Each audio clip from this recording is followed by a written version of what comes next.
এই দলটা বাংলাদেশের রাজনীতি করার তো অধিকারই নাই। তাদের তো এজেন্ডাটা দেশ বিরোধী। একটা রাষ্ট্রদ্রোহী সংগঠন কিভাবে বাংলাদেশে রাজনীতি করার মানে আসবে কিনা, ব্যাক করবে কিনা, এই কথাটা উঠে কোত্থেকে?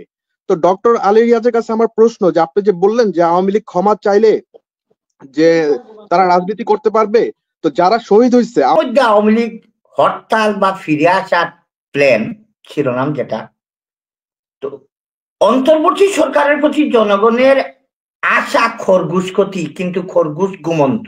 অন দি আদার হ্যান্ড কচ্ছপ রমুসাদের গুড়ায় চড়ে দ্রুত সিংহাসনের দিকে দাবমান। তো দেখা বিষাক্ত সাপ যেভাবে শীতকালে গর্তে লুকিয়ে থাকে, গরম আসলে বেরিয়ে পড়ে দংশন করে আওয়ামী লীগের অতীত। দর্শক, আওয়ামী লীগকে 4টি শর্তের বিনিময়ে আবারও তাদেরকে নির্বাচনে অংশগ্রহণ এবং পুনরায় ক্ষমতায় আসার সুযোগ করে দিচ্ছেন। এই 4টি শর্ত কি, এবং আওয়ামী লীগ এত অপরাধের পরেও মাত্র 4টি শর্তের বিনিময়ে তারা আবারও পুনর্বাসন হতে যাচ্ছে, এবং আগামী দিন বিএনপি ক্ষমতায় আসার স্বপ্ন দেখছে। তাদের এই স্বপ্নটা কতটুকু বাস্তব এবং এই স্বপ্ন কি তাদের পূরণ হবে কিনা, আগামী দিনের বাংলাদেশ, ছাত্র জনতার বাংলাদেশ, এটি অনেকেই বলছে। চলুন আরো অনেকগুলো গুরুত্বপূর্ণ বিষয় নিয়ে আলোচনা করেছেন কনক সারোয়ার। চলুন কনক সারোয়ার এবং তার লাইভে যুক্ত অসংখ্য জনগণের মত শুনবো আমরা। রাজনৈতিক দলকে নিষিদ্ধ করার কথা আমরা কিভাবে বলি, ছাত্রলীগ নিষিদ্ধ করায় অনেকের বুকের মধ্যে বেদনা জেগেছে। তো সব মিলিয়ে আসলে সাধারণ মানুষ কিভাবে দেখছেন, কেন আওয়ামী লীগকে তোষণ করা হচ্ছে, আওয়ামী লীগের যে ফ্যাসিস্ট রূপ আমরা দেখেছি, যে ভয়াবহ রূপ আমরা দেখেছি, বাংলাদেশের মানুষ কি শুধু রক্তই দেবে? ৭১-এ যারা জীবন দিয়েছেন তাদের স্বপ্নের কি কোনো বাস্তবায়ন ঘটেছে? ঘটে নাই। ২৪-এর বিপ্লবের যারা প্রাণ দিয়েছেন, যারা আহত হয়েছেন, যারা চোখ হারিয়েছেন, যারা পঙ্গু হয়েছেন, তাদের পাশে কি আমরা এই গত ৬ মাসে সত্যিকার ভাবে দাঁড়াতে পেরেছি? আমরা কি ৯০-এর গণ অভ্যুত্থানে যারা শহীদ হয়েছেন, যারা রাজপথে ছিলেন, তাদের প্রতি কোনো খেয়াল করেছি? নাকি বাংলাদেশের মানুষ একটি গ্রুপের কাছে জিম্মি, যে তারাই জীবন দিবে, তারা ফ্যাসিজম সরাবে, তারা স্বৈরাচার সরাবে, তারপরে মজা মিয়া ফজা খাবে? এভাবে তো ভাই চলতে পারে না। এগুলো সমর্থন করার কোনো কারণই নাই। গত ৬ মাসে আপনারা যদি দেখেন যে প্রধান যে রাজনৈতিক দলগুলো, বিএনপি, জামাতে ইসলামী বা অন্যান্য বাম সংগঠন, একটার পিছনে লেগে আছে, একটার পিছনে এই অভিযোগ, একটার পিছনে ওই অভিযোগ। অর্থাৎ মানে এই যে একটা বিপ্লব, এই যে একটা গণ অভ্যুত্থান ছাত্র জনতার, তার মাধ্যমে যে বিজয় আমাদের অর্জিত হলো, সেটিকে ব্যর্থ করার জন্য, আওয়ামী লীগকে পুনর্বাসন করার জন্য যেন সবাই উঠে পড়ে লেগেছে। আজকে আমি একটি পত্রিকায় একটি ইন্টারভিউ দেখছিলাম, ইন্টারভিউ না, একটি রিপোর্ট দেখছিলাম। কালবেলা পত্রিকায় একটি রিপোর্ট করেছে, ৪ শর্তে ফিরতে পারবে আওয়ামী লীগ। আল জাজিরার সাথে সাক্ষাৎকার দিয়েছেন ডক্টর আলী রিয়াজ। সেখানে তিনি বলেছেন আওয়ামী লীগের পুনরুত্থানের জন্য ৪টি শর্ত তিনি উল্লেখ করেছেন। ১, ১৬ বছরের শাসনামলে বিশেষ করে ২৪ সালের আন্দোলনের সময় সংগঠিত অপরাধের জন্য নিঃশর্ত ক্ষমা প্রার্থনা, ক্ষমা চাইলে হয়ে গেল। ২, দলের বর্তমান মতাদর্শ পরিত্যাগ করা। বুঝলাম না এই বিষয়টা, আমি বুঝলাম না। ৩, শেখ হাসিনা পরিবারের কোনো সদস্যকে আর নেতৃত্বে না রাখা। ৪, মানবতা বিরোধী অপরাধ সহ সব নৃশংস অপরাধের বিচার নিশ্চিত করা। তো এই ৪টা শর্ত উনি কাকে দিচ্ছেন? আওয়ামী লীগকে দিচ্ছেন। অর্থাৎ এই ভাবনাটা আসলো কিভাবে? অর্থাৎ আওয়ামী লীগ ফিরতে পারবে, এই ভাবনাটাই তো একটি অপরাধ। ডক্টর আলী রিয়াজের মধ্যে একজন রাজনৈতিক বিশ্লেষক, যিনি অনেক ভালো ভালো বই লিখেছেন, অনেক ভালো ভালো লেখা লিখেছেন, তার মাথায় এই ভাবনাটা আসলো কিভাবে? এটাই আসলে আমার বোধগম্য হচ্ছে না। তো এই বিষয়টা নিয়ে আমি চাই যে আমাদের দর্শক যারা আছেন তারা তাদের মতামত দেবেন। সেই মতামত আমি আপনারা কমেন্ট সেকশনে আমি আপনাদের জন্য লিঙ্ক দিয়ে দিয়েছি। সেই লিঙ্কে আপনারা ক্লিক করে আমার সঙ্গে যোগ দিতে পারেন। সংক্ষিপ্তভাবে আপনারা আপনাদের মতামত তুলে ধরতে পারেন। অর্থাৎ যে বিভীষিকাময় পরিস্থিতি বাংলাদেশ অতিক্রম করেছে গত ১৬ বছরে, এই ১৬ বছরের অপরাধগুলোর আসলে কার্যকর কোনো বিচারই হচ্ছে না। গত ৬ মাস ধরে বিচারের নামে নানা মহড়া দেখছি আমরা, নানা রকম কথা শুনছি, অথচ এই বিচারগুলো এত দীর্ঘসূত্রতার, কোনোই কারণ নাই। এই বিচারগুলো হতে হবে অত্যন্ত দ্রুত গতিতে সামারি ট্রায়ালের মাধ্যমে, কারণ সকল ধরনের সাক্ষ্য প্রমাণ জলজ্যান্ত। এখানে এত অনুসন্ধানেরও আর কিছু নাই। এখন ধরেন প্রথাগতভাবে মামলার যেভাবে অনুসন্ধান চলে, সেই অনুসন্ধান করে যদি আপনি বিচার করতে যান তাহলে এটি দীর্ঘ সময়ের ব্যাপার, এবং এই দীর্ঘ সময় দেয়া মানে হচ্ছে এই ফ্যাসিস্ট পতিত স্বৈরাচারকে, পতিত আওয়ামী লীগকে, পালিয়ে যাওয়া হাসিনাকে পুনর্বাসন করার আরেকটি নামান্তর। আর প্রধান দলগুলো যেভাবে একে অপরের সঙ্গে কামড়াকামড়ি করছে, আমার মনে হয় যে সেটি সঠিক হচ্ছে না। যত শক্তিশালী দলই হোক, যত বড় দলই হোক, আওয়ামী পুনর্বাসনের ক্ষেত্রে কেউ যদি কোনো সফটনেস প্রদর্শন করে তাকে কোনোভাবেই টলারেট করা হবে না। অন্তত আমি আমার জায়গা থেকে কখনোই এটি সমর্থন করব না, কারণ এভাবে হতে পারে না আর কি। মানুষ বুকে রক্ত দিবে আর আপনারা এসে মজা লুটবেন, আপনারা ক্ষমতায় যাবেন, আপনারা মজা লুটবেন, মজা লুটার জন্য আপনারা এই স্বৈরাচারকে আপনারা সমর্থন করবেন। এটি যদি আমি মেনে নেই তাহলে মানুষ হিসেবে আসলে আমার কোনো অস্তিত্ব থাকে না। আমি মানুষ হিসেবেই আমি ক্লেম করতে পারি না। তো ইতিমধ্যে অনেকেই যোগ দিয়েছেন।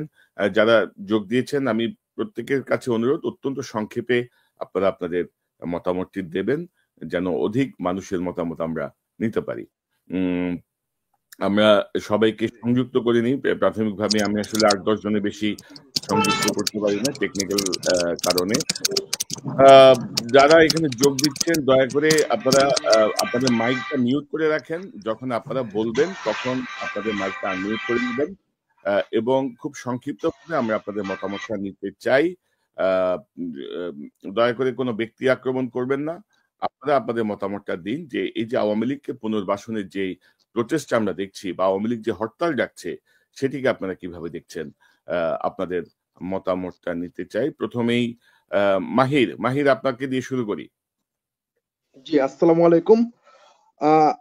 কনক সরোয়ার ভাই, আমি যেটা বলতে যাচ্ছি যে আওয়ামী লীগকে পুনর্বাসনের যে কথাটা উঠছে, এটা হলো আমাদের বিপ্লবের একটা ব্যর্থতা। কারণ এই কথাটাই আসার কথা না। ঠিক আছে, একটা গণহত্যাকারী দল, যেই দলটার প্রথম এজেন্ডা হচ্ছে যে বাংলাদেশকে ইন্ডিয়ার অঙ্গরাজ্য বানানো, এই দলটা বাংলাদেশের রাজনীতি করার তো অধিকারই নাই। তাদের তো এজেন্ডাটা দেশ বিরোধী। একটা রাষ্ট্রদ্রোহী সংগঠন কিভাবে বাংলাদেশে রাজনীতি করার মানে আসবে কিনা, ব্যাক করবে কিনা, এই কথাটা উঠে কোত্থেকে? তো ডক্টর আলী রিয়াজের কাছে আমার প্রশ্ন, যে আপনি যে বললেন যে আওয়ামী লীগ ক্ষমা চাইলে যে তারা রাজনীতি করতে পারবে, তো যারা শহীদ হয়েছে, আওয়ামী লীগ যাদের খুন করছে, তাদের সাথে কি আপনি কথা বলে নিচ্ছেন যে তাদের গার্জিয়ান, তাদের পরিবার পরিজন মাফ করবে কিনা? আপনি যে আগেই বললেন আওয়ামী লীগ মাফ চাইলে ইয়া করতে পারবে, রাজনীতি করতে পারবে। তো ডক্টর আলী রিয়াজের কাছে এটা আমার প্রশ্ন, এই গভর্নমেন্টের কাছে আমার প্রশ্ন এটা। ঠিক আছে? জি, আপনাকে ধন্যবাদ। আপনাকে ধন্যবাদ। গুরুত্বপূর্ণ প্রশ্ন আপনি উত্থাপন করেছেন। জনাব জুবায়ের সবুজ, আপনার কথা শুনি। আসসালামু আলাইকুম। কনক ভাই, আমাকে শোনা যাচ্ছে? শোনা যাচ্ছে ভাই। ওয়ালাইকুম আসসালাম, বলেন। আপনাকে ধন্যবাদ। আবার আপনার সাথে কথা বলতে পেরে ভালো লাগছে। আসলে আলী রিয়াজ সাহেবের বক্তব্যের বিষয়ে তো আগের ভাই একটু কথা বললেনই। আমি শেখ হাসিনার কামব্যাক নিয়ে বলবো। সেটা হচ্ছে, আমরা জানি যে এখনো শেখ হাসিনার যে সাজানো প্রশাসন, সেই প্রশাসন কিন্তু এখনো বর্তমান রয়েছে। সুতরাং আলী রিয়াজ বা অন্য যে কেউ এই শর্ত সাপেক্ষেও যদি আওয়ামী লীগকে কামব্যাক করার চিন্তা করে, আমরা ডক্টর জাহেদের বক্তব্য খুব শুনি এবং এই ভদ্রলোককে ভালোবাসি বিভিন্ন কারণে, কিন্তু ইদানিং তিনিও তার বক্তব্যের মধ্য দিয়ে কেন জানি মনে হচ্ছে যে আওয়ামী লীগকে কামব্যাক করানোর ক্ষেত্রে তিনিও এক ধরনের সমর্থন দেন। কেন দেন, কোন যুক্তি দেন, কিভাবে দেন আমি জানি না, কিন্তু ওনাদের প্রশাসনের দিকে মাথায় রাখা উচিত যে বর্তমান যে প্রশাসন যেটা সেট আপ করা আছে, মানে যেটা এখনো বলবৎ আছে, এই অবস্থায় হাসিনা দূরে থাক। যদি আওয়ামী লীগের সামান্য পরিমাণও যদি আওয়ামী লীগ কামব্যাক করতে পারে, তাহলে এই দেশের কি অবস্থা হবে। দ্বিতীয় হচ্ছে সমন্বয়কদের বিষয়ে বলবো যে সমন্বয়কদের অনেক ভুল থাকতে পারে, কিন্তু আমরা জানি যে খালেদা জিয়ার যে মুক্তি এবং তারেক রহমানের বর্তমানে যে মুক্ত রাজনীতি করার অধিকার, এই অধিকার আমরা কখনোই অস্বীকার করি না যে লাস্ট 15 ইয়ার্স বিএনপি জামাত অনেক আন্দোলন করেছে, কিন্তু এই সমন্বয়কদের মাধ্যমেই কিন্তু এই আন্দোলন সফল হয়েছে। এবং হাসিনা যদি কামব্যাক করে, তাহলে সবার আগে এই মানুষগুলোর ফাঁসি হবে, যাদের বিনিময়ে বিএনপি জামাত বা অন্য সব দল এখন অনেক ফ্রিলি রাজনৈতিক কথাবার্তা বলতে পারছে বা রাজনৈতিক মিটিং মিছিল করতে পারছে। লাস্ট যে কথাটা বলবো সেটা হচ্ছে এই আন্তঃকোণ দল, বিএনপি, জামাত, ছাত্রদল, শিবির অথবা অন্যান্য দল, এটা আসলে হাস্যকর, খুবই হাস্যকর। আপনি, ইলিয়াস সাহেব এবং পিনাকি ভট্টাচার্য, ওনারা আমার যতটুকু মনে পড়ে যে এই ঘটনা গণ অভ্যুত্থানের পরে সবারই দাবি ছিল যে এই সরকারকে বিপ্লবী সরকার হিসেবে ঘোষণা করা এবং সেইভাবে একটি সরকার তৈরি করা অথবা সংবিধান আগেরটাকে ক্যান্সেল করা, নতুন সংবিধান প্রণয়ন করা। এই সব ক্ষেত্রেই আমরা দেখেছি যে রাজনৈতিক স্পষ্ট বিভাজন বিএনপি জামাতের মধ্যে বা অন্যান্য দলের মধ্যে। এবং আপনি দেখবেন যে যারা শেখ হাসিনার দোসর ছিল, আমি এর আগের একটা প্রোগ্রামে আপনাকে বলেছিলাম যে জাতীয় পার্টি নিঃসন্দেহে দোসর ছিল, কিন্তু চরমোনাইও দোসর ছিল। এখন চরমোনাইয়ের সাথে মানে কে হাত মেলাবে? জামাতের আমির আগে যাবেন নাকি বিএনপির মহাসচিব মির্জা ফখরুল ইসলাম আলমগীর পরে যাবেন, এই নিয়ে তাদের মধ্যে আন্তঃপ্রতিযোগিতা। কিন্তু আপনার অবশ্যই মনে আছে যে ঐতিহাসিক চর, আমি বলি আমার ভাষায়, যে এই তাদের যে নায়েব আমির বরিশালের সিটি কর্পোরেশন নির্বাচনে সে ঐতিহাসিক চর খাওয়ার আগ পর্যন্ত চরমোনাই আওয়ামী লীগের প্রত্যেকটা নির্বাচনে অংশগ্রহণ করেছে, সেটা স্থানীয় হোক এবং সংসদ নির্বাচন হোক। সুতরাং আমাদের আন্তঃকোণ দল এমন পর্যায়ে চলে গেছে যে কারা আওয়ামী লীগের সহযোগী ছিল তাদেরকে এখন আমরা রাজনৈতিক প্ল্যাটফর্ম তৈরি করে দিচ্ছি। আমি অনেক এলোমেলো কথা বললাম, কনক সরোর ভাই মাফ করবেন, ভালো থাকবেন। ধন্যবাদ জুবাই সবুজ। আমরা কথা বলি জনাব গোলাম রাব্বানী। ভাই আনমিউট করে নেন, আনমিউট করে নেন। আসসালামু আলাইকুম। ওয়ালাইকুম আসসালাম ভাই, বলেন। জি, আপনার চ্যানেলের নিয়মিত দর্শক। জি, আমাদের স্বৈরাচার ফ্যাসিস্ট সরকার যে উনি বলতেছেন যে ফেব্রুয়ারি মাসে তারা আন্দোলন করবে, সংগ্রাম করবে, আসলে এগুলো মানে 100% মিথ্যা। মানে উনি এগুলো বলতে চাচ্ছেন যে যাতে করে বাংলাদেশের জনগণকে মানে যে ফ্যাসিবাদের যে বিচার, সে বিচারটা যদি অন্যদিকে মানুষজনের বিচারের কথা না বলে, এই জন্য একটা কৌশল হতে পারে। আওয়ামী লীগ বাংলাদেশে আর আমি মনে করি 50 বছরেও ঘুরে দাঁড়াতে পারবে না। এগুলো হচ্ছে ভারতের চক্রান্ত।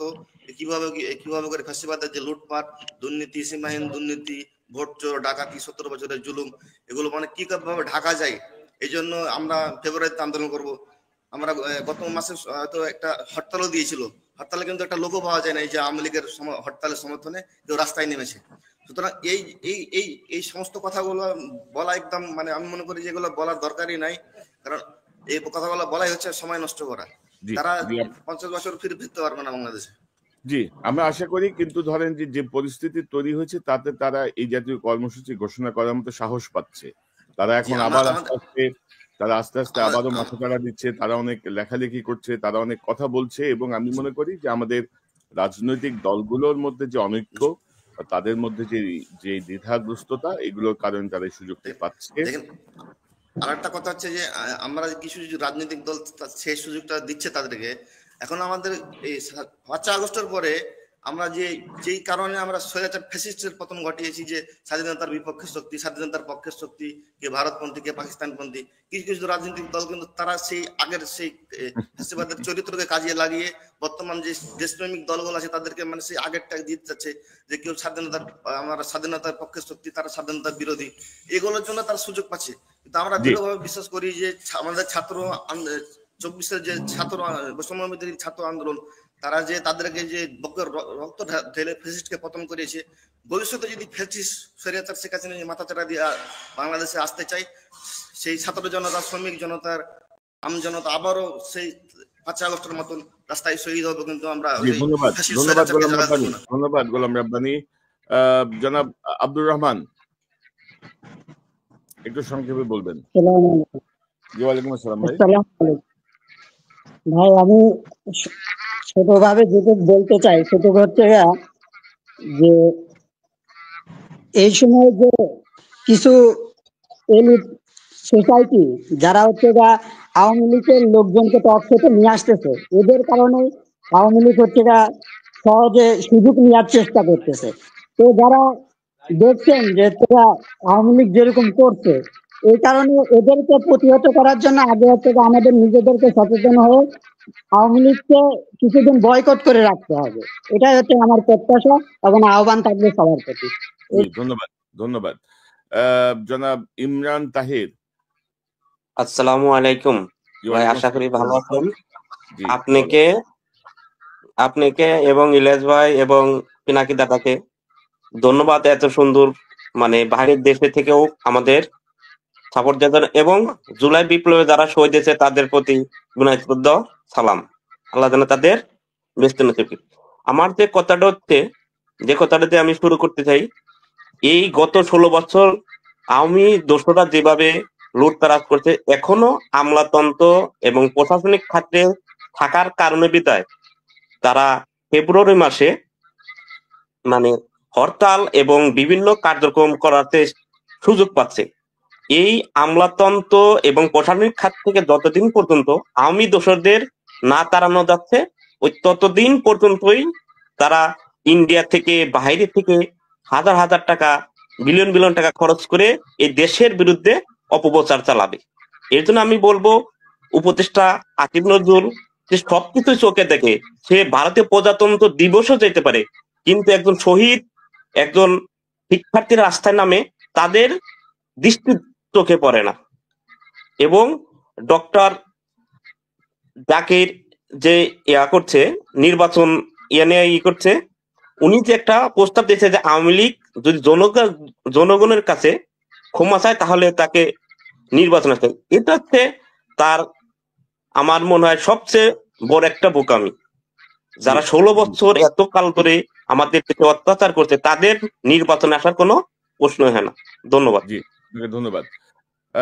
জনাব সালাউদ্দিন সুমন। জি, আসসালামু আলাইকুম। ওয়ালাইকুম আসসালাম ভাই, বলেন। যে আমি বলতে চাই যে আমাদের আসলে যে উপদেশটা হয়েছে বা যারা এখন ছাত্র সমাজের নেতৃত্ব দিতেছে, তারা তো নিঃস্বার্থবান হইতে পারে না।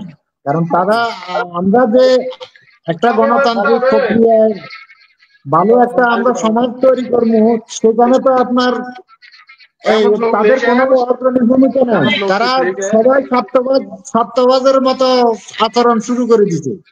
কারণ একজন নেতৃত্ব স্থানে থাকবে, তারা তো অবশ্যই তাদের ইয়াটা থাকার দরকার, ক্লিন থাকার দরকার, কিন্তু সেই জায়গায় তো তাদেরকেও দেখতে পাচ্ছি না।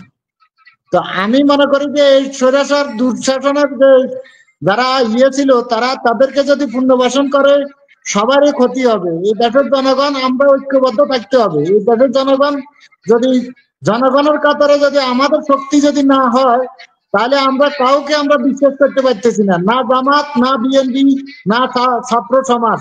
এখন সমাজকে যদি তৈরি করতে হলে আমাদের সাধারণ পাবলিক, আমাদের ঐক্য থাকতে হবে। কারণ আমাদের দেশ বাঁচাতে হলে আমরাই আগে সর্বপ্রথম থাকতে হবে, যে আমাদের শক্তি নিয়ে আমরা মাঠে লড়তে হবে। কারণ আমাদের অধিকার জনতার অধিকার। এটা যদি বাস্তবায়ন না হয়, তাহলে আপনার কাউকে আমরা বিশ্বাস করতে পারবো না। কোন ছাত্র সমাজ বলেন, জামাত বলেন, বিএনপি বলেন, কাউকে না। জি, আপনাকে ধন্যবাদ। আপনাকে ধন্যবাদ। জনাব শোয়েব আহমেদ। জি, আসসালামু আলাইকুম। কনক ভাই, আমাকে শোনা যাচ্ছে? জি, শোনা যাচ্ছে ভাই, বলেন। জি, আসলে আমরা 24-এর যে গণ অভ্যুত্থান বা বিপ্লব আমরা যেটাই বলি না কেন, আমরা দেশের 18 কোটি মানুষই তো এটা কম বেশি প্রত্যক্ষ করেছি। আসলে আমি খুবই প্রত্যন্ত একটা গ্রাম থেকে কানেক্টেড হয়েছি আজকে টক শোতে। তো আমি জানাতে চাই আসলে যে আমরা দেশের মানুষ হয়তোবা এই যে শেখ হাসিনা আমাদেরকে যে ডিজিটাল বাংলাদেশ উপহার দিয়েছিল, উন্নয়নের কথা বলতে বলতে তার উন্নয়নের মাধ্যমে আমরা এই ডিজিটাল বাংলাদেশ পেয়েছিলাম। আমরা কিন্তু এই ডিজিটাল বাংলাদেশের দরুন গত 24-এর যে গণ অভ্যুত্থান প্লাস গত 16 বছরের যে দুঃশাসন, আমরা কিন্তু আস্তে আস্তে এটা এখন পরিষ্কার দেশের জনগণের কাছে। আমি যদি একটু বলি, 2009 সাল থেকে শুরু করে শেখ হাসিনার দুঃশাসন শুরু হয়েছে। 2009 সালে আমার বয়স ছিল 10 বছর, আমি তখন ক্লাস 6-এ পড়ি। তো আমি ঠিক ওই সময়ই শেখ হাসিনা আসলে তার ক্ষমতাকে কুক্ষিগত করার জন্য বাংলাদেশে একটা বড় ম্যাসাকার তৈরি করে। তো সেই ম্যাসাকারের একটা ক্ষতিগ্রস্তের একটা পার্ট আমি। তো আমি ওই বিষয়ে কথা বলতে চাচ্ছি না। তো আমি বলতে চাচ্ছি যে আসলে বিগত 16 বছরে শেখ হাসিনা দেশে যা করে গেছে বা আওয়ামী লীগ যা করেছে, আওয়ামী লীগকে পালাতে হয়েছে কেন, আওয়ামী লীগ পালিয়ে গেছে কেন, এই প্রশ্নটা কিন্তু এখন আর কোথাও নাই। আমরা রাস্তাঘাটে চলাফেরা করতে গেলে বা চায়ের দোকানে চা খাইতে গেলেও আমরা দেখি যে নির্বাচন কবে হবে, এই বিষয়টা নিয়ে এখন আলোচনা। আওয়ামী লীগের যে বিচার প্রয়োজন বা আওয়ামী লীগের রিকনসিলিয়েশনের কথা বলা হচ্ছে এখন, কিন্তু তাদের তো আগে বিচারটা প্রথমে প্রয়োজন। বিচারের যে জায়গাগুলোতে বাধা তৈরি করা হচ্ছে, কোনো একটা দেখা যাচ্ছে যে অদৃশ্য শক্তি ওই জায়গাটা আঁকড়ে ধরে আছে যেন এই বিচারগুলো না হয়, বা নিপীড়িত মানুষের যে অন্তত আত্মিক প্রশান্তি প্রয়োজন সেই জায়গাগুলো যেন কখনোই সুনিশ্চিত করা না যায়। এটার মাধ্যমে বর্তমান সরকারকে ব্যর্থ করার যে চেষ্টা। পাশাপাশি আজকে আমরা একটা নিউজ আমার দেশ পত্রিকাতে দেখেছি যে ছাত্র উপদেষ্টাদের দুইজনের হচ্ছে ফেব্রুয়ারির মধ্যে তারা পদত্যাগ করতে পারেন, আর একজন জুনে পদত্যাগ করতে পারেন। তো আসলে আমরা তো তাদেরকে পদত্যাগ করার জন্য বা তারা ছাত্ররা রাজনৈতিক দল, আসলে এই যে ছাত্রদের রাজনৈতিক দলের একটা প্রশ্ন আসে, এই ছাত্ররা রাজনৈতিক দল কখন করতে চেয়েছে? তারা তো একটা সংস্কার করতে চেয়েছিল, একটা দৃশ্যমান সংস্কার, একটা নতুন রাজনৈতিক বন্দোবস্ত এই বাংলাদেশে আসবে, যেখান থেকে আসলে তরুণ প্রজন্ম এবং বাংলাদেশের জনগণ যারা শিকড়ে বসবাস করে এবং যারা শেখরে বসবাস করে তারাও উপকৃত হবে। কিন্তু আমরা তো গত 16 বছরে দেখেছি যারা শেখরে বসবাস করে শুধুমাত্র তারাই উপকৃত হয়েছে, আর আমরা যারা নিপীড়িত আমরা উপকার তো সরকার বা হচ্ছে রাজনৈতিক দলগুলো থেকে দূরের কথা, আমরা শুধু নিপীড়নই ভোগ করেছি। তো এখন আসলে আওয়ামী লীগের এই যে কর্মসূচি বা হরতাল, তারা আসলে কতটুকু সফল হবে সেই প্রশ্নে যাওয়ার আগে এই জায়গাটা তারা কিভাবে করবে, যে আসলে তারা এই ধরনের একটা কর্মসূচি তারা করে সোশ্যাল প্ল্যাটফর্মে তারা বিভিন্ন ধরনের প্রোপাগান্ডা ছড়ায়, এই জিনিসগুলো আমাদেরকে ব্যথিত করে। তা আমরা আসলে আশা করেছিলাম 24-এর পরবর্তী সময়, 5ই আগস্ট পরবর্তী সময় যে সরকার আসছে, হতে পারে সেটা বিপ্লবী সরকার হয়নি, কিন্তু তারপরেও আসলে কি কিছু দৃশ্যমান পদক্ষেপ নেওয়া যেত না দোসর ফ্যাসিবাদের বিরুদ্ধে, বা এই যে বিচারিক যে প্রক্রিয়াগুলা, এই প্রক্রিয়াগুলোকে আরেকটু দ্রুত করা যেত না? জি, তাহলে ধন্যবাদ। কিন্তু এই যে ধন্যবাদ সাহেব আহমেদ। আওয়ামী আপনাকে লীগের এই যে ধন্যবাদ। কর্মসূচি, জি ধন্যবাদ কনক আপনার সারোয়ার কথা ভাই, আপনার আসসালামু কথা আলাইকুম। একদম স্পষ্ট, আপনার কথা একদম পরিষ্কার, আপনাকে ধন্যবাদ। দর্শক, বাস্তবতা তাই যে সরকারের পক্ষ থেকে আমরা তেমন কোনো পদক্ষেপ দেখি নাই। প্রশাসনে এখনো আমলাতন্ত্রের জায়গাটায় পুরোপুরি আওয়ামী লীগের লোকজন বসা। আমাদের পুলিশের ভিতরে, আমাদের সেনাবাহিনীর ভিতরে হাসিনার দোসররা এখনো সক্রিয়, তারা এখনো বসে আছে। এসব বিষয় নিয়ে কিন্তু আমাদের বিএনপিও কোনো কথা বলে না, জামাতও কোনো কথা বলে না। সরকারও নানা রকমের বিষয়ে, যেমন এখন রাজনৈতিক দল গঠন নিয়ে তারা ব্যস্ত হয়ে পড়ছেন। তো এই জায়গাগুলোতে আসলে কি করা যায় আমি জানি না। জনাব খোরশেদ আলম, আপনার কথা শুনি। আসসালামু আলাইকুম। জি, আমরা যুক্ত করার জন্য ধন্যবাদ সরোয়ার ভাই আপনাকে। জি ভাই বলেন। আমার প্রশ্ন হচ্ছে যে আলী রিয়াজ শাহ হলো সংস্কার কমিটির প্রধান, ওনাকে যারা নিয়োগ দিয়েছে ওনারা আওয়ামী লীগ সরকারের সহযোগী, এমনকি দালাল। যেমন শাকাত হোসেন সাহেব আছে, আলী ইমাম মজুমদার সাহেব আছেন, সেনাপ্রধান আছেন, রাষ্ট্রপতি আছেন। উনি তো ওনাদের পক্ষে কথা বলেন যে উনি ক্ষমা চাইলে ওনারা নির্বাচন করতে পারবেন। উনি সংস্কার কমিটির প্রস্তাব রাখছে যে 21 বছর 18 বছর হইলে নির্বাচন করতে পারবে। তাইলে লেখাপড়া কোন সময় করবো? ছাত্রদের জন্য সুবিধা করে সংস্কার করতে আছে। উনি তো একটা পক্ষকে সুবিধা দেওয়ার জন্য এই সংস্কার চাচ্ছে। নির্বাচন কমিশন সংস্কার বলছে যে কমিটি সংস্কার, বদির আলম বলেছে যে আওয়ামী লীগ নির্বাচন করতে বাধা কোথায়? এই সব কয়েকজন আছে উপদেষ্টার ভিতরে, সংস্কার কমিটির ভিতরে, এরা আওয়ামী লীগের সহযোগী, এমনকি ভারতের সহযোগী। ধন্যবাদ। আসসালামু আলাইকুম। জি, ধন্যবাদ আপনার মূল্যবান মতামতের জন্য। জনাব উসমান গনি। আসসালামু আলাইকুম, কি অবস্থা ভাই, ভালো আছেন? ওয়ালাইকুম আসসালাম ভাই, বলেন। ভাই আমার একটা প্রশ্ন হলো যে বর্তমান রাজনীতিবিদরা কাছে যে কতটুকু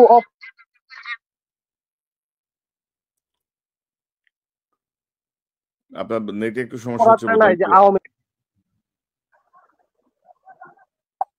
জি ভাই বলেন। বলতেছি যে কতটুকু পরিমাণ অপরাধ করলে একটি রাজনৈতিক দল নিষিদ্ধ হতে পারে, বুঝছেন? জি, এটা আপনার প্রশ্ন? জি, এটা হলো যে আমার এই যে বর্তমান রাজনীতিবিদদের কাছে প্রশ্ন আমার। জি, আপনাকে ধন্যবাদ, আপনাকে ধন্যবাদ।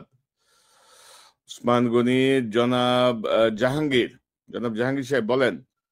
জি। আসসালামু আলাইকুম রাহমাতুল্লাহ। ওয়ালাইকুম আসসালাম ভাই, আপনাকে ধন্যবাদ। আমি যে কথাগুলো বলতে চাচ্ছিলাম সেই কথা হলো, আমাদের এই ছেলে সন্তানেরা 5 জুলাই আগস্ট যে বিপ্লব ঘটাইছিল, এই বিপ্লবের ফসল হইল আপনার এই ডক্টর ইউনূস সরকার। এখন তখন সবাই যখন এই 5 তারিখের পরে আমরা দেখছি সকল দল একসাথ হয়ে ডক্টর ইউনূসকে সহযোগিতার কথা বলে ওনার ওইখানে শপথ অনুষ্ঠানও ছিল। কিন্তু এখন বর্তমানে দেখা যায় যে ওনাকে তো সহযোগিতা করেও না, প্লাস শুধু নির্বাচন শুধু এক দল আছে, শুধু নির্বাচন, তাদেরকে তাড়াতাড়ি ক্ষমতা দিয়ে দিবার জন্য। এখন আমরা মনে করি যে দেশের যে বর্তমান পরিস্থিতি, এই পরিস্থিতির সাথে তুলনা করলে যে দেখা যায় যদি আগামী বিএনপি একটা বড় দল, যদি আগামী নির্বাচনে যদি নাকি বিএনপি ক্ষমতা আসতে পারে তারা বড় দল, তাহলে মনে হয় তারা আওয়ামী লীগকে আবার পুনর্বাসন করার একটা প্রক্রিয়া চলছে। এটা আমাদের জনসাধারণের একটা ধারণা। তবে যদি এটাই হয়, তাহলে আমাদের এই যে বিপ্লবে যে ছেলে সন্তানেরা জীবন দিল 2000 বা অধিক, এবং হাত পা হারাইলো, অনেক চক্ষু হারাইলো, পা হারাইলো, তাইলে এটার প্রতিফল কি হবে? এবং যে সংবিধান লঙ্ঘন হইল, যে সংবিধান লঙ্ঘন করে এখন ডক্টর ইউনূস ক্ষমতায় আছে, তাহলে তো এই সংবিধানের লঙ্ঘনের কারণে এদেরকে ফাঁসির কাস্টে ঝুলতে হবে। তো আমার কথা হলো, ছাত্ররা যে এখন নেতৃত্ব দিতেছে এবং 136টার মতো এই এই খুনি হাসিনা ভারত থেকে ফ্যাক্সিশন দিতেছে। এই ফ্যাক্সিশনের মাধ্যমে দেখা গেল কি তারা একবার এক রূপ ধরে তারা দেশের মধ্যে আন্দোলন সৃষ্টি করে। এখন এই আন্দোলনকেও তো ডক্টর ইউনূস মোকাবিলা করতে হয়। দেশের অর্থনৈতিক অবস্থা ভঙ্গুর করে হাসিনা চলে গেছে, হাজার হাজার কোটি টাকা লুটপাট করে। তাহলে এগুলো তো উনি দেখাশোনা করতে হয়। শুধু একা ওনাকে দোষ দিলে তো হবে না। রাজনৈতিক দলগুলো ওনাকে কি সহযোগিতা করতেছে আমরা তো দেখি না। রাজনৈতিক দলগুলো শুধু একটা দল আছে শুধু নির্বাচন। ওনাকে তো একটু সময় দিত, যেখানে 15.5 বছর 16 বছর বেশিরভাগ একবারে ইউনিয়ন চৌকিদার হইতে, গ্রামের চৌকিদার হইতে আমনের উপরের লেভেল প্রধানমন্ত্রী পর্যন্ত সেট আপ করছে। এখন এই সেট আপকে বানতে হইলে তো সময়ের প্রয়োজন। আর জি রাজনৈতিক দলগুলার সহযোগিতা প্রয়োজন। এখন আমার কথা হইলো বিএনপির মুখপাত্র কি? আমরা বিএনপির মুখপাত্রই খুঁজে পাইতেছি না।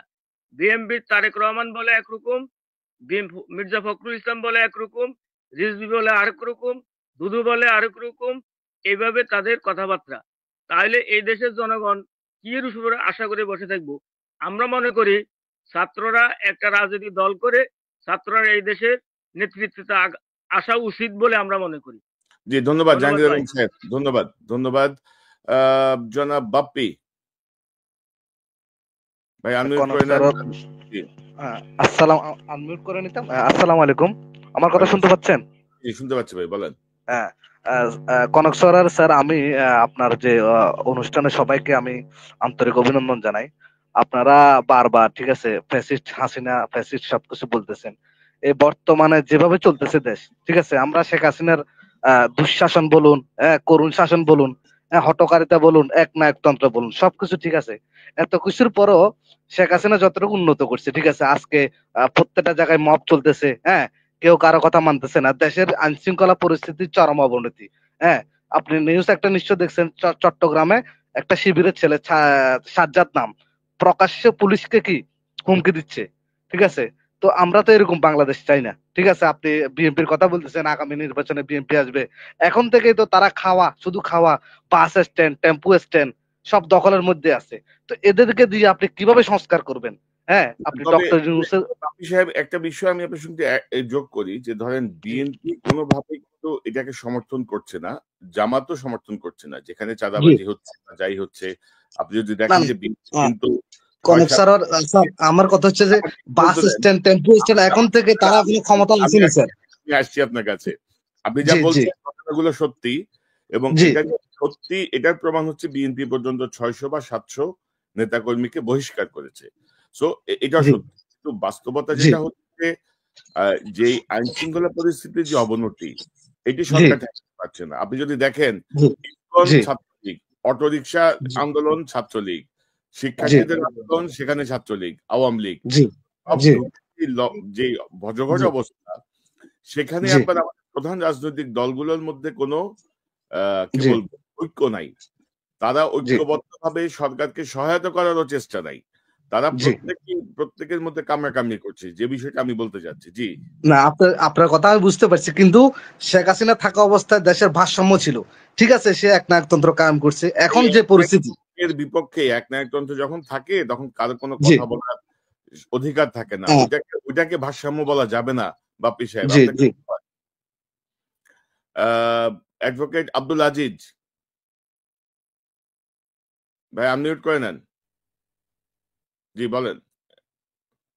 আনমিউট আমার করে নিন। বিষয়টা হচ্ছে জি বলেন। হ্যাঁ, আমার বিষয়টা হচ্ছে যে পিলখানা ইস্যুর যে বিষয়, পিলখানাটার যে হত্যাকাণ্ড ঘটছে, এই বিষয়গুলো থেকে আমরা সত্য প্রকাশের ক্ষেত্রে বাধাপ্রাপ্ত কেন হচ্ছে, বা সত্য প্রকাশের ক্ষেত্রে সেনা অফিসার পরিবারগুলো কেন চাচ্ছে না যে এখানে সত্যগুলো প্রকাশিত হোক, প্রকৃত সত্য এবং প্রকৃত অপরাধী যারা তা এইগুলোর বিষয়ে যেন আমাদের দেশবাসী জানতে পারে, এই বিষয়টা পরিষ্কার হওয়া উচিত। আর সেক্ষেত্রে আমরা একটা কমিশনের জন্য এখন পর্যন্ত অনেক সংগ্রাম করেছি, কিন্তু কমিশন এখন পর্যন্ত স্বাধীন এবং পরিপূর্ণতা পায়নি। যদি ফ্যাসিস্ট আমলের পিলখানার ইস্যুর সেই বিচার এবং তার দায় যদি অক্ষুণ্ণ থাকে, তাহলে আমরা কি ধরে নিব যে শেখ হাসিনা যা করে গেছে তা সম্পূর্ণ সবকিছু জায়েজ?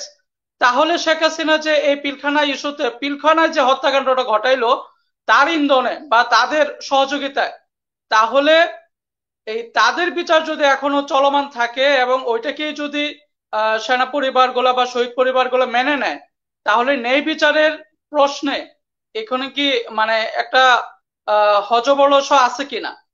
বা আমরা চাচ্ছি যে এখানে প্রকৃত পক্ষে যে প্রকৃত ঘটনা, এই ঘটনা যেন জাতি জানতে পারে, এটা যে অপরাধী হোক তাকে যেন বিচার করা হয়, এবং একটা তদন্ত কমিশন যেহেতু গঠন করা হয়েছে, কমিশনের আন্ডারে যেন সম্পূর্ণ নিরপেক্ষ একটা বিচার হয়। আমরা জি যদি নিরপেক্ষ বিচার যদি না পাই, তাহলে আমরা কি ধরে নিতে পারি যে শেখ হাসিনার আমলাতন্ত্র বা শেখ হাসিনার সেই খুনিরা এখনো দেশের ষড়যন্ত্র চলমান আছে? বাংলাদেশের সর্বপ্রথম যেই সার্বভৌমত্ব আঘাতটা আসছে, এটা কিন্তু পিলখানার মাধ্যমে আসছে।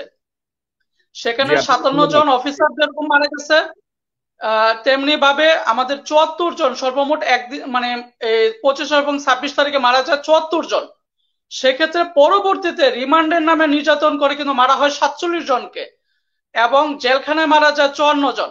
তাহলে এইভাবে যদি সত্যকে যদি ধামাচাপা দেওয়া হয়, তাহলে আমরা এই পিলখানা ইস্যুটা এখন আমরা কোন দিকে যাচ্ছে বলে আমরা মনে করতেছি। জি, জনাব কারণ আব্দুল আজিজ, আমরাও বিষয়গুলো নিয়ে কাজ করছি। যেহেতু এটা কমিশন গঠিত হয়েছে, আমরা লক্ষ্য রাখছি তারা ঠিকভাবে যাচ্ছে কিনা। কারণ আমাদের আসলে আমাদের বাঙালির জাতির স্বার্থে, আমাদের অস্তিত্বের স্বার্থে এই ঘটনাগুলোর উন্মোচন দরকার। এর পেছনে কারা, দেশের মধ্যে কারা, বিদেশের মধ্যে কারা, এবং এগুলো যদি যথাযথ বিচার না হয়, আমাদের বাংলাদেশের নিরাপত্তাটাই আসলে হুমকির মুখে থাকবে।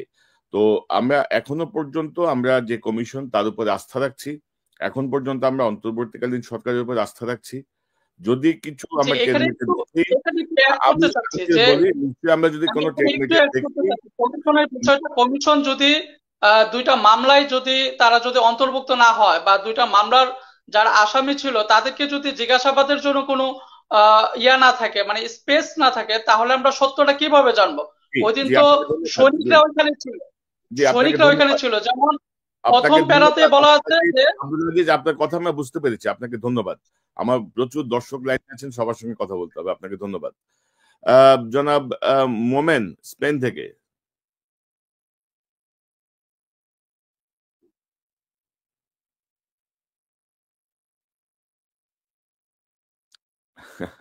উনি সংযোগ বিচ্ছিন্ন হয়ে গেছে ওনার। জনাব মাসুদ আহমেদ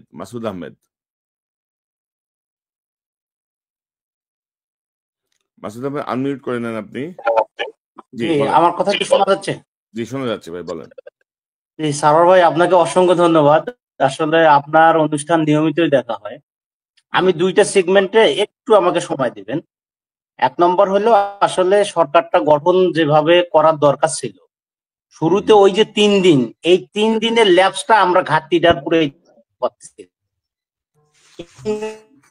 বলা হয়ে গেছে, যার কারণে বিভিন্ন জন একটা সেগমেন্ট এখন চাইলেও আসলে আমরা যেভাবে বিপ্লবী সরকার গঠন করা দরকার এইভাবে আসলে আর করা মনে হয় না সম্ভব। আর দ্বিতীয় হলো এটার সর্বমূলে হলো কারাপশনটা। যদি কাইন্ডলি আমাকে একটা প্রোগ্রামে আপনি নেন, করাপশন 3 মাসের মধ্যে 0% না আনতে পারি, আমি হাতে চুরি দিয়ে বেড়াবো, এক নাম্বার। দ্বিতীয়ত আমাদের ভ্যাট কালেকশনটা গভর্নমেন্টের যে সমস্যাটা, হ্যালো আমাকে শোনা যাচ্ছে? জি জি বলেন। হ্যাঁ, ভ্যাট কালেকশনটা আমাদের ইয়ারলি 50 থেকে 60 বিলিয়ন দরকার। আমি 100 বিলিয়ন যদি কালেক্ট না করতে পারি তাহলে আমি হাতে চুরি দিয়ে বেড়াবো। এবং আপনি একটা জনতার কথার প্রোগ্রামে আপনি করেন, আমি টোটাল আইডিয়াটা আপনার ওখানে আমি প্রেজেন্টেশন করব। ধন্যবাদ ধন্যবাদ। যদি না করতে পারি। ধন্যবাদ। আমাদের সঙ্গে কথা বলেন আশিক। আশিকের ক্যামেরা বন্ধ। জনাব শরীফ, শরীফ আপনার সঙ্গে একটু কথা বলি। আসসালামু আলাইকুম ভাই। আওয়ামী লীগকে পুনর্বাসনের কি চেষ্টা চলছে? আওয়ামী লীগ হরতাল ডাকছে, আওয়ামী লীগের বিচার প্রক্রিয়া এই 6 মাস কিন্তু হয়ে গেছে এই সরকারের। তো আপনি কিভাবে দেখছেন? আসসালামু আলাইকুম সরোয়ার ভাই। আমার মনে হয় কি যে ধরেন বিএনপির এখানে বড় দল হিসেবে অবশ্যই একটা ভূমিকা আছে। আর বিএনপির বর্তমান যে অবস্থা, বিভিন্ন সারা দেশে যে পরিমাণ চাঁদাবাজিতে ইনভলভমেন্ট, আমার মনে হয় দল হিসেবে বিএনপি কি দায়িত্ব দিতে পারে না যে 300 জন যারা ভবিষ্যৎ এমপি ক্যান্ডিডেট, জিনিসটা আপনি সবকিছু যদি সেন্ট্রালি কন্ট্রোল করতে চান তাহলে তো সম্ভব না। আপনি 300 জনকে যদি দলের সেন্ট্রাল থেকে দায়িত্ব দেওয়া হয় যে তোমার আসনে কেউ যদি চাঁদাবাজি করে, এর জন্য দায়িত্ব মানে তুমি রেসপন্সিবল হবে এবং ভবিষ্যতে তোমার ক্যান্ডিডেন্সি দেওয়া হবে না, এটা করলে কি তারা বন্ধ করতে পারে না এভাবে? এটা কি সম্ভব না, নাকি সদিচ্ছার অভাব? এটা একটা ভালো প্রস্তাব, এটা একটা ভালো প্রস্তাব। নিশ্চয়ই আপনার এই কথাটি তারা বিবেচনা করবেন, নিশ্চয়ই তারা শুনবেন। আপনাকে ধন্যবাদ জনাব শরীফ। জনাব রুবেল আপনার কথা শুনি। আসসালামু আলাইকুম। কনক ভাই কেমন আছেন? জি আছি আলহামদুলিল্লাহ ভাই, বলেন। আমি ইউনাইটেড আরব এমিরেটস থেকে বলছিলাম। আমার বাড়ি ফেনীতে। আচ্ছা আচ্ছা জি। আসলে আমার বক্তব্য ছিল এই যত সব চাঁদাবাজি আপনার পরিবহন সেক্টর থেকে হয়, পরিবহন সেক্টরের উপর সরকারের একটা কমিশন করা উচিত, যেন এই পরিবহন সেক্টর থেকে চাঁদাবাজি বন্ধ হয়। প্লাস এটার পিছনে, এটার কারণেই কিন্তু দ্রব্যমূল্যের ঊর্ধ্বগতি, আদার্স ইয়ার মধ্যে পার্টির মধ্যে করাপশন, অনেক কিছু এটার জন্য নির্ভর করে, দায়ী। এটা যদি শক্ত হাতে ইয়ে করা যায় আমার মনে হয় অনেক বেটার হয়। জি প্লাস বলতে চাচ্ছিলাম এই সরকার, গত সরকারের যে ইয়েটা স্ট্রিক্টলি যদি অপরাধীদের বিচারটা করা হয় তাহলে ওদের নিষিদ্ধ করাই, আদার্স ইয়ে নেওয়া আর কোনো কিছু প্রয়োজন নেই। সঠিকভাবে যদি ওদের বিচারটা করা যায় ওরা এমনিতেই সব নিঃশেষ হয়ে যাবে, কারণ ওদের অপরাধ করে নাই এমন কোনো ব্যক্তি নাই। তো বিচারের বিষয়টা খুবই সিরিয়াসলি নেওয়া দরকার, কিন্তু এই ক্ষেত্রে আমাদের প্রশাসন এবং সরকারকে খুব স্ট্রংলি দেখা যাচ্ছে না আর কি। এই আর কি। ঠিক আছে, ধন্যবাদ। ধন্যবাদ। আমাদের সঙ্গে যোগ দিচ্ছেন জনাব রিদমি, শুনতে পাচ্ছেন আমাকে? জি ভাই বলেন।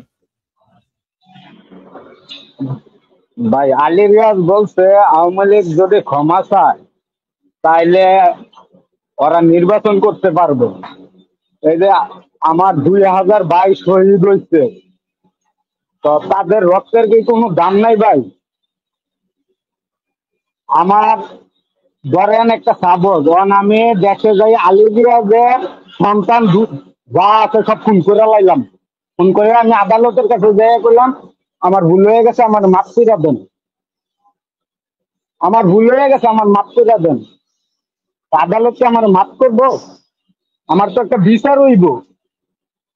তখন আওয়ামী লীগের যতদিন বিচার না হয় তারা ততদিন বাংলাদেশে রাজনীতি করার কোনো অধিকার নাই। আওয়ামী লীগ দলটা হচ্ছে একটা দেশদ্রোহী দল। আওয়ামী লীগ দলটা হচ্ছে একটা দেশদ্রোহী দল। ভারতের কাছে গোপন চুক্তি করছে, এখন ওরা কাটাতারের বেড়া দেয়। ওদের বিএসএফ কি বলে, তোমাদের সরকারের লোক আমাদের চুক্তি হয়েছে। আমাদের দেশ নিয়ে যারা গোপন চুক্তি করে ওরা বাংলাদেশে কিভাবে রাজনীতি করব? ওরা জামাতে 71 সালে কি করছে না করছে ওটা আমরা সাপোর্ট করি না, কিন্তু আমরা দেখি নাই, শুনলে আইতে আছি। আর ওরা তো আমাদের চোখের দেখা আমাদের 2000 ভাই বোন মারছে এবং কি ভারতের সাথে অবৈধ চুক্তি করছে। ওরা কি দেশদ্রোহী না ভাই? জি জি, আপনাকে ধন্যবাদ। আপনার মূল্যবান মির্জা ফখরুল ইসলাম আলমগীর সে ঈদের পর আন্দোলন করে, সে এখন বলে আওয়ামী লীগ যদি আন্দোলন করতে চায় করবো, কিন্তু সে যে কত কোটি টাকা খাইয়া বিএনপির কত ক্ষতি করছে সেটা কেউ জানে না। ওর কারণে এতদিন সরকার ছিল, আন্দোলন আপনাকে ধন্যবাদ। আমার মনে হয় না মির্জা ফখরুলের ব্যাপারে আপনি হয়তো আবেগতাড়িত হয়ে বলছেন, কিন্তু এই জাতীয় কোনো তথ্য প্রমাণ তো আর নাই। আর একটি বড় রাজনৈতিক দলের তিনি মহাসচিব, আমরা এভাবে তার সম্পর্কে চাই না। তবে আপনি কি বলছেন, আওয়ামী লীগের বিচার হওয়া উচিত এবং রাজনৈতিক দলগুলোর সোচ্চার হওয়া উচিত। আপনাকে ধন্যবাদ। আপনাকে ধন্যবাদ। জনাব হাবিবুর রহমান, আপনার কথা শুনি সংক্ষেপে। জি, আসসালামু আলাইকুম ওয়া রাহমাতুল্লাহি ওয়া বারাকাতুহু। জি, ওয়ালাইকুম আসসালাম। আমি বলতে চাইতেছি সরকারি আমলাদেরকে এখন পর্যন্ত কেন সরানো হয়নি, যারা বিগত সরকারের অধীনে বিভিন্ন সুবিধাভোগী ছিল। দ্বিতীয় কথা যে সচিবালয়ে আগুন লাগছে, এগুলির কারণে সরকারি নথিপত্র জ্বালাই দেওয়ার জন্য সরকারি সচিবালয়ে আগুন দিছে, এটা স্পষ্ট। কিন্তু সরকার এই জিনিসটা তদন্তের মধ্যে রিপোর্টটা দিল, এটার কি দিল এটা জনগণ বুঝতেই পারে নাই। কাজ হলো একটা, রিপোর্ট আসলো কই থেকে আরেকটা। সরকারে বাংলাদেশের জনগণ ঐক্য আছে এবং সরকারকে বাংলাদেশের জনগণ সাপোর্ট দিতেছে, নইলে এই সরকারে থাকতে পারতো না। তো অতএব সরকার এটা বুঝে উচিত যে বিগত সরকারের যারা গুরুত্বপূর্ণ দায়িত্বে ছিল তাদেরকে পরিবর্তন না করলে সরকার স্টাবলিশ হবে না। সরকারকে বিভিন্ন পর্যায়ে সরকারকে বাধা সৃষ্টি করবে। আর দ্বিতীয় কথা হচ্ছে, মানুষের এক জায়গা থেকে, হাদিসে আসছে, এক জায়গা থেকে একটা পাহাড় আরেক জায়গায় যেতে পারে, এটা সত্য, কিন্তু মানুষের খাসলত পরিবর্তন হয় না। তো তাদেরকে কিভাবে সরকার ক্ষমতা রাইখা, চাকরিতে রাইখা মনে করে তাদেরকে পরিবর্তন করে আমরা একটা কৌশলে সরকার পরিচালনা সুস্থভাবে করে দেশের শান্তি ফিরিয়ে আনবো। এটা তো সরকারের। জি, আমরা বুঝতে পারছি আপনার বক্তব্যটা, বুঝতে পারছি হাবিবুর রহমান সাহেব, আপনাকে ধন্যবাদ। আমরা দীর্ঘ সময় কথা বলছি, আমার মনে হয় যে আমরা অতিথি আর যোগ দিবেন না, প্রায় 43 মিনিট কথা বলছি। জনাব প্রিন্স শাহেদ। জি প্রিন্স শাহেদ, আসসালামু আলাইকুম কনক ভাই, লন্ডন থেকে বলছি। জি ভাই বলেন। আমার বাড়ি সিলেট, আমি মুশফিক ভাইয়ের কাজিন। আচ্ছা, যাই হোক, আপনার কাছে হইল গিয়া আমার প্রশ্ন এবং দেশবাসীর কাছে প্রশ্ন। যেহেতু আপনার রেমিটেন্স যোদ্ধা, আমিও রেমিটেন্স যোদ্ধা, গত 30 বছর যাবৎ বাংলাদেশে যাই না এবং ছোটবেলা থেকে লন্ডনে বড় হয়েছি। জুলাইয়ের যে ঘোষণাপত্রে যে আমরা যে রেমিটেন্স যোদ্ধা ছিলাম, আমাদের নাম নাই কেন? আমাদের যে আমরা যে রেমিটেন্স যে শাটডাউন যে আমরা যে করলাম, করার পরেই তো অর্থনীতি তো অচল হওয়ার কারণেই তো পলক বলেন আর হাসিনা বলেন টনক লড়লো। কিন্তু জুলাই ঘোষণাপত্রে আমরা যে প্রবাসীরা আছি, যে আমরা প্রবাসীদের তো কোনো আপনার রেমিটেন্স যোদ্ধা যে আমরা কোনো নামই তো নাই, নাম্বার 1। নাম্বার 2 হইলো যে আমাদেরকে আপনার 15 টাকায় কফি ললিপপ দেখাইয়া ঢাকা এয়ারপোর্টে হইলো গিয়ে আপনার একটা অফিস করা হইলো। এটা অফিস যদি করা যদি হইলো যদি, তাইলে আপনার গত কয়েকদিন আগে আমাদের মানে একটা দেশি ভাই লন্ডন থেকে গেছে, তাকে কেন পিটানো হইলো? আর লাস্ট কোয়েশ্চন যেটা আপনার, লাস্ট কোয়েশ্চনটা হইলো গিয়ে যে বিমানের যে টিকিট, বিমানের টিকিটের এত প্রাইস কেন আপ? বিমান খালি যায় কিন্তু বিমানের টিকিটের এত আপ, প্রাইসটা কেন আপ? আর যা সরি, এটাই আমার 3টা কোয়েশ্চন, বাট এর মধ্যে একটা এডিশনাল কোয়েশ্চন আমাকে করতে হচ্ছে। I am sorry to waste your time. যেটা হইলো গিয়া যে আমরা বিএনপি কেও আমরা দোষারোপ করতেছি যে আপনার মানে আওয়ামী লীগ রে আপনার মানে চান্স দিতেছে, তাইলে আমরা আপনার মানে জামাত কি করতেছে, ছাত্ররা কি করতেছে? এই যে যে গ্রুপ যেটা, এই তিনও গ্রুপই তো তারা they are really very busy to do the election as soon as possible. How it possible? That's it ভাই, আমার আর কোনো কিছু বলার নেই। সবাই মিলেই আওয়ামী লীগের প্রতি একটু অনেক সহানুভূতিশীল, অনেক সফট মনে হচ্ছে, যেটি আমাদের জন্য ক্ষতিকর হয়ে দাঁড়াবে ভবিষ্যতে। এক্স্যাক্টলি। আপনাকে অসংখ্য ধন্যবাদ প্রিন্স শাহিদ। আমাদের সঙ্গে যোগ দিচ্ছেন জনাব হামিদি। হামিদি, আপনাকে আপনি বলেন। জি, আনমিউট করে নেন। জি বলেন। আসসালামু আলাইকুম ওয়া রাহমাতুল্লাহ। ওয়ালাইকুম আসসালাম ভাই। ভাইজান ভালো আছেন? জি আছি আমি আলহামদুলিল্লাহ। ইতালির মিলান থেকে আসলে ভাই আওয়ামী লীগের রোশালাল থেকে 2020 সালেই বাংলাদেশ থেকে চলে আসছি সৌদি আরব। এখানে সৌদি আরব থেকে দেশে চলে আসছি, আর যাইনি, বিভিন্ন বিপদ আপদে পড়ে। আসলে ভাই এত বিশাল অভ্যুত্থান হওয়ার পরে এতগুলো মানুষ শেষ হলো, এতগুলো মানুষের রক্তের বিনিময়ে মনে করেছিলাম যে বাংলাদেশের মানুষ হয়তো বা একটু স্বস্তির নিঃশ্বাস ফেলবে। আজকে 6টা মাস হয়ে গেল। এখন আওয়ামী লীগ যে গণহত্যা করেছে, এতগুলো মানুষ হত্যা করার পরে আওয়ামী লীগ কি পুনর্বাসনের আলোচনা চলতেছে? দরকার ছিল আওয়ামী লীগ যে গণহত্যা করেছে, এত অন্যায় অপরাধ করেছে, তাদের এই অন্যায় অপরাধ এত প্রকাশ্য দিবালোকে সবকিছু প্রমাণিত, এত কিছুর পরে আমরা একটা বিচার এই পর্যন্ত পাই নাই।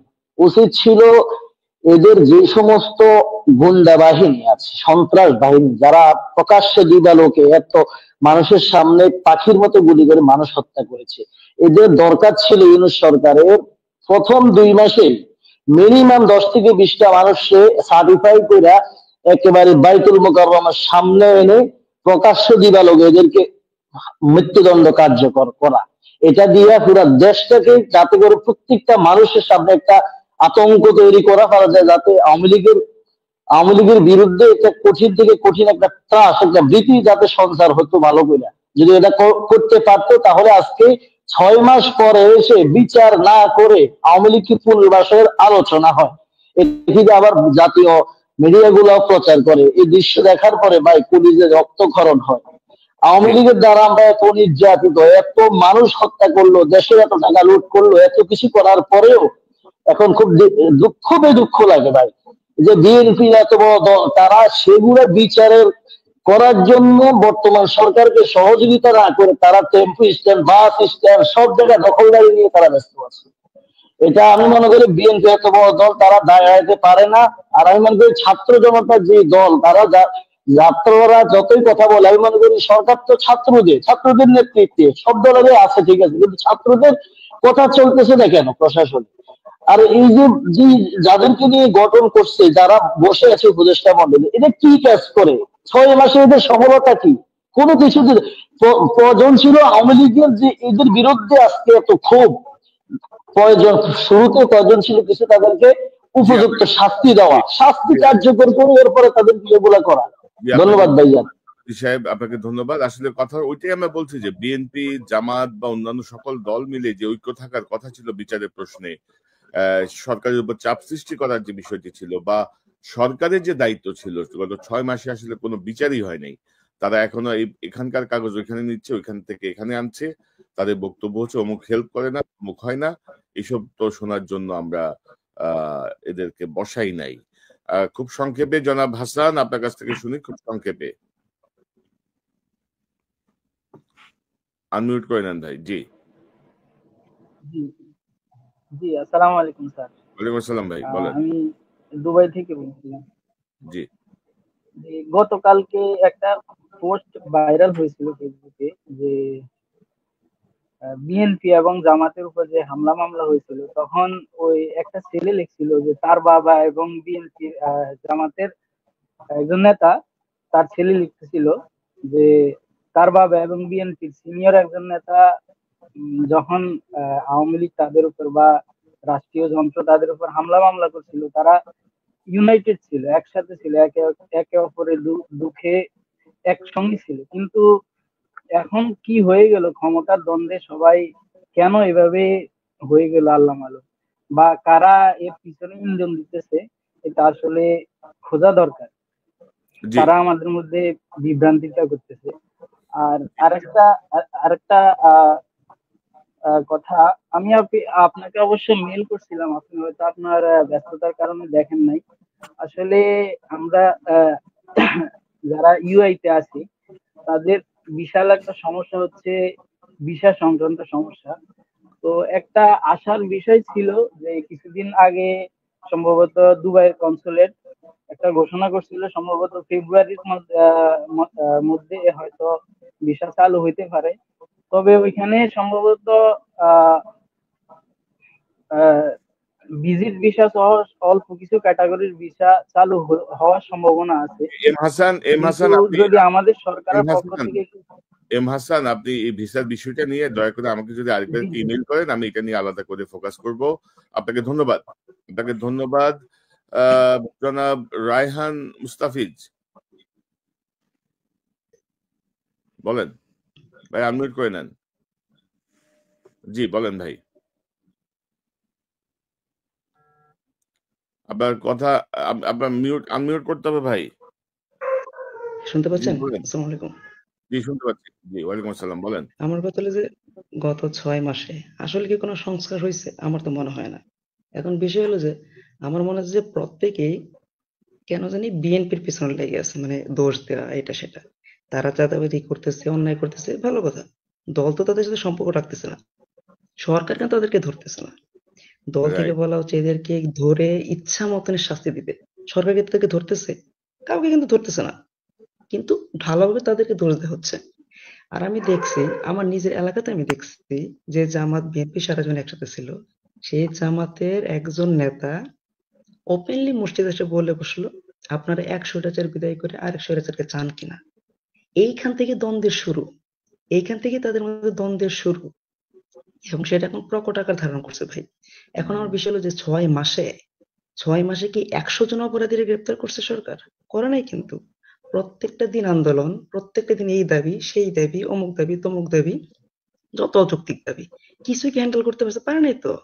গত 6 মাসে চিহ্নিত অপরাধী, গত 16 বছরে 64 জেলার এসপি, এএসপি, ওসি সবার লিস্ট আছে।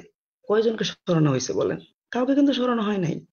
এবং স্টুডেন্টরা যারা সমন্বয়ক ছিল, এরাও কেন জানি শুধু এক দল নিয়ে পড়েছে।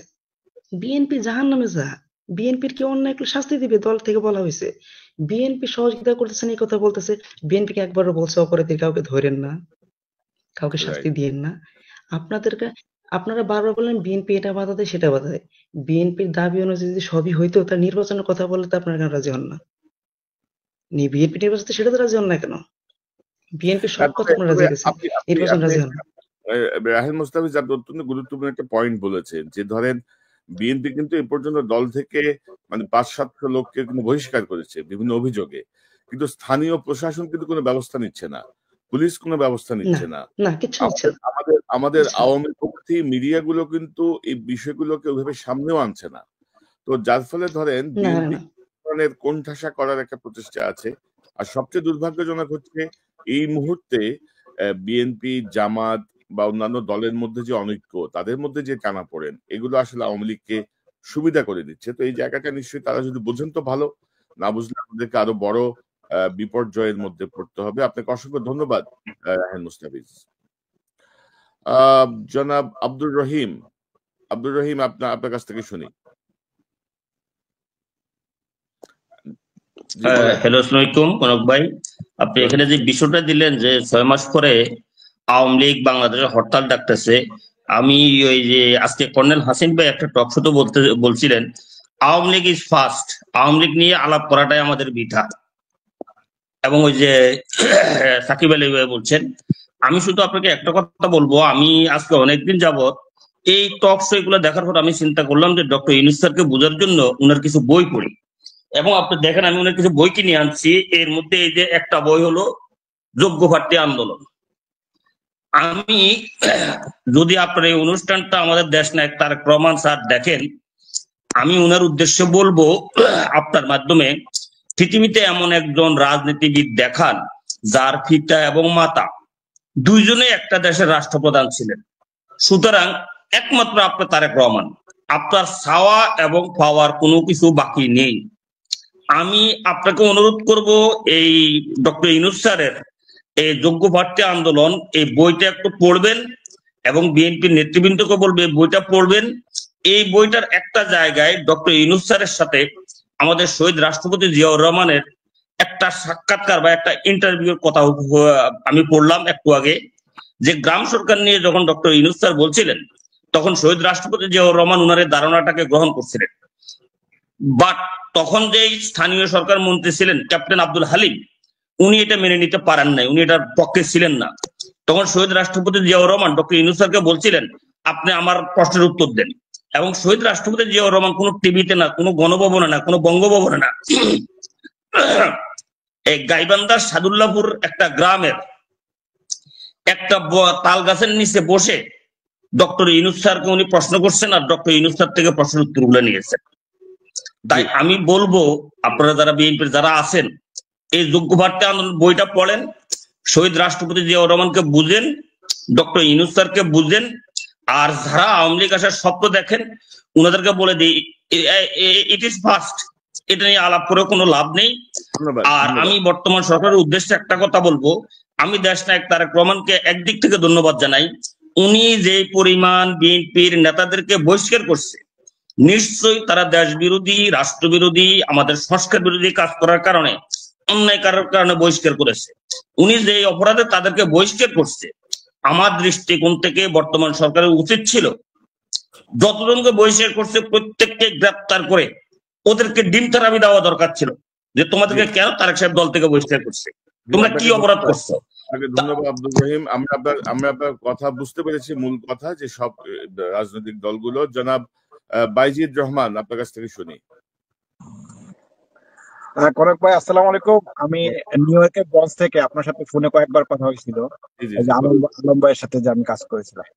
তো আমার কয়েকটা দাবির মধ্যে হলো এই আওয়ামী লীগের মানে কমসে কম লাখখানেক নেতাকর্মী বিভিন্নভাবে অপরাধ, তারা যে মানবতা বিরোধী অপরাধ করেছে, তো তাদেরকে দিয়ে একটা ট্রাইব্যুনাল, শুধু ঢাকা কেন্দ্রিক ট্রাইব্যুনাল দিয়ে তাদেরকে শাস্তির আওতায় আনতে গেলে কমসে কম 100 বছরের সময় লাগবে।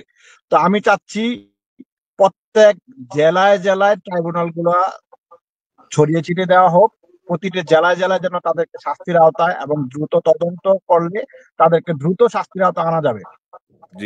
আর দ্বিতীয় কথা হলো, আমাদের যে প্রক্লেমেশনের ডিক্লারেশনের কথা ছিল, আমি যে যারা এটার দায়িত্বে ছিলেন তাদেরকে আমি একটু সমালোচনা করতে চাই। সেটা হলো, ভাই আপনারা একটা প্রক্লেমেশন করবেন, একটা গ্রামের একটা সাধারণ বিয়ে বাড়ির অনুষ্ঠান করতে হলো 2-3 জনকে নিয়ে মিটিং করতে হয়, 2-3টা মিটিং করতে হয়। আপনার একটা জাতির প্রক্লেমেশন ঘোষণা করবেন, এটা হোয়াটসঅ্যাপে মেসেজ দিয়ে। তা আমি চাই আপনারা দ্রুত একটা টেবিলে আসলে সবগুলো রাজনৈতিক দল, ফ্যাসিস্ট বিরোধী যতগুলো রাজনৈতিক দল আছে সবার সাথে একটা নয়, 2টা নয়, প্রয়োজনে 10টা করে মিটিং করুন। মিটিং করতে একটা জায়গায় এসে আওয়ামী লীগের নেগেটিভ, আওয়ামী লীগের যে সব সাংস্কৃতিক যে কালচারাল যে নেগেটিভ গুলো আছে, যারা এখনো আওয়ামী লীগের পারপাস বিভিন্ন ভাবে সার্ভ করছে, তাদেরকে মূল্যায়ন করুন।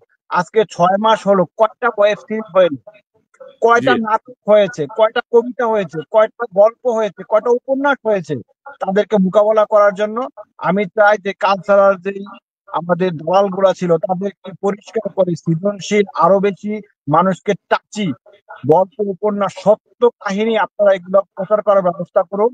আর আমার বিএনপির প্রতি আহ্বান থাকলো, আপনারা কি ভুলে গেছেন আপনাদের দেশ নেত্রী 6 বছর একটা মিথ্যা মামলা জেল খাটতে হইলো, 2 বছর কারাগারে, 2 বছর হাউস অ্যারেস্ট, 2 বছর আদালতে। আপনারা এসব ভুলে গেছেন? আপনারা কি ভুলে গেছেন আপনাদের নেতাকর্মীরা ধান খেতে ঘুমিয়েছিল? আমার মনে হচ্ছে আপনারা এসব ভুলে গেছেন। আর ভুলে যদি নাই যাবেন তাহলে কেন আপনি 2-1 পয়সার জন্য এই সস্তা এই কি জায়গা চাঁদাবাজি, আওয়ামী লীগের সাথে সখ্যতা, এলাকার আওয়ামী লীগের সাথে বন্ধুত্বতা এইসব কেন করছেন? এইসব করে আপনারা যদি পতন হয়, বিএনপির যদি পতন হয়, এ দেশের বাংলাদেশের পতন হয়। গত 15 বছর আমরা দেখছি বিএনপি ক্ষমতা নাই, এদেশের হুজুরেরা মাহফিল করতে পারে নাই, এদেশের সাংবাদিকরা খবর লিখতে পারে নাই, এদেশের লেখকেরা লিখতে পারে নাই, এদেশের কার্টুনিস্টরা কার্টুন আঁকতে পারে নাই, এদেশের ইমামেরা মসজিদে খুতবা দিতে পারে নাই। বিএনপির পতন মানে বাংলাদেশের পতন, আপনারা এটা মনে রাখতে হবে। তো কানক স্যার ভাই, আপনাকে ধন্যবাদ, ভবিষ্যতে আবার কথা হবে। ধন্যবাদ বাইজিদ ভাই, আপনাকে ধন্যবাদ। জনাব জালালী সঙ্গীত, আপনার কথা শুনি, বলেন। আসসালামু আলাইকুম সম্মানিত সঞ্চালক ভাই, অতিথিবৃন্দ, বিশ্বের যে যেখান থেকে দেখছেন শুনছেন, আল্লাহ শুকরিয়া সুযোগ দেওয়ার জন্য। অন্তর্বর্তী 6 মাসের মধ্যে আওয়ামী লীগ হরতাল বা ফিরে আসার প্ল্যান শিরোনাম যেটা, তো অন্তর্বর্তী সরকারের প্রতি জনগণের আশা খরগোশ ক্ষতি, কিন্তু খরগোশ ঘুমন্ত। অন দি আদার হ্যান্ড কচ্ছপ রমুসাদের গুড়ায় চড়ে দ্রুত সিংহাসনের দিকে দাবমান। তো দেখা বিষাক্ত সাপ যেভাবে শীতকালে গর্তে লুকিয়ে থাকে, গরম আসলে বেরিয়ে পড়ে দংশন করে, আওয়ামী লীগের অতীত খায়খাসিয়তের এটাই প্রকৃষ্ট প্রমাণ এবং উদাহরণ। এটা প্রতিরোধ করার জন্য বিএনপি এবং জামাত এবং সমমনাদের যেখানে উচিত ছিল শাপলা হত্যা, পিলখানা হত্যা, সাম্প্রতিক ছাত্র জনতা হত্যা, গুম, আয়নাগর, পাচার, লুপাট, এগুলোর বিচারের জন্য হরতাল, মিছিল, ঘেরাও করা, সেটা না করে ওনারা অন্তর্দ্বন্দ্বে, কাদা চুরাচুরিতে লিপ্ত, যেটা বিএনপি এবং আওয়ামী লীগ দুই দলকেই বুথে কিলাচ্ছে। পরিণামে আপন পায়ে নয়, আপন মাথায় কুড়াল মারতেছেন। এমন যদি চলে এবং সংযত না হন, তাহলে দুই দলের ভাগ্যেই আবার গুম, হত্যা, ক্রস ফায়ারে পড়বেন। জাতিকেও বিভ্রান্ত করুন। ধন্যবাদ, আসসালামু আলাইকুম। ধন্যবাদ জনাব টিপু, আপনি ইউকে থেকে খুব সম্ভবত, আপনি বলেন আপনার। আমি আরেকজন অতিথি আছেন, এই দুজনকে নিয়ে আমি শেষ করবো আজকের অনুষ্ঠান। জি টিপু সাহেব, আপনার কথা শুনি। থ্যাংক ইউ ভাই, আমাকে আবার রিটার্ন করার জন্য। এই যে কনেক ভাই, একটা জিনিস আমার খুবই খারাপ লাগে, এই যে মানুষ আপনার অলরেডি আপনার একটু চাটু করাতে স্টার্ট করে ফেলছে। একটু আগে একজন বলছেন দেশ নাকি, এইরকম কি কি ধরনের কথাবার্তা ভাই? এইগুলা অভ্যাসটা ছাড়েন, আর কত তেল মারবেন ভাই? তারেক রহমান কিভাবে উনি জি, আমি উনার ইন্টারভিউ গুলা দেখি, উনি এগুলা ভালো ভালো পান না এনিমো।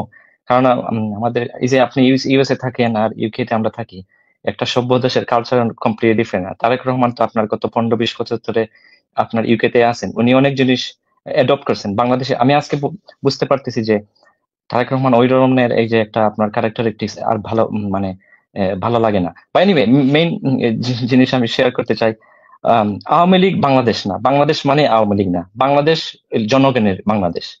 আরেকজন বলছে বিএনপি যদি ধূলিসাৎ হয়ে যায়, বাংলাদেশ ধূলিসাৎ। নো, বাংলাদেশ জনগণের বাংলাদেশ। বাংলাদেশ মানে নাই বিএনপি, বাংলাদেশ মানে নাই আওয়ামী লীগ। দো আমাদের যে লাস্ট 5 মাস অনেক কিছু হয়েছে, মানে সংগ্রাম, মানে প্রোটেস্ট আফটার প্রোটেস্ট, এটা আপনার ইনএক্সপেরিয়েন্স। ওই যে আপনার চিনাক দাদা বলেন বুইরা খাটাস, আপনি যদি দেন তাহলে ওরা কাজ করবে কিভাবে ভাই? আপনার দরকার গরম গরম রক্ত। এই বুইরা খাটাস দিয়ে যারা আপনার এখনো ডায়াপার পরে, ওদের দিয়ে এই কাজ হবে না। আপনি যদি একজন কৃষককে বলেন তুই গিয়ে ট্রাক্টর চালা, ও তো ট্রাক্টর চালাইতে পারবে না। যে মানুষ যে জবের জন্য আপনার ওই মানুষকে তো আপনি বহাল করতে হবে। Doctor Yunus highly regarded, but around যে মানুষ আছেন ওরা না।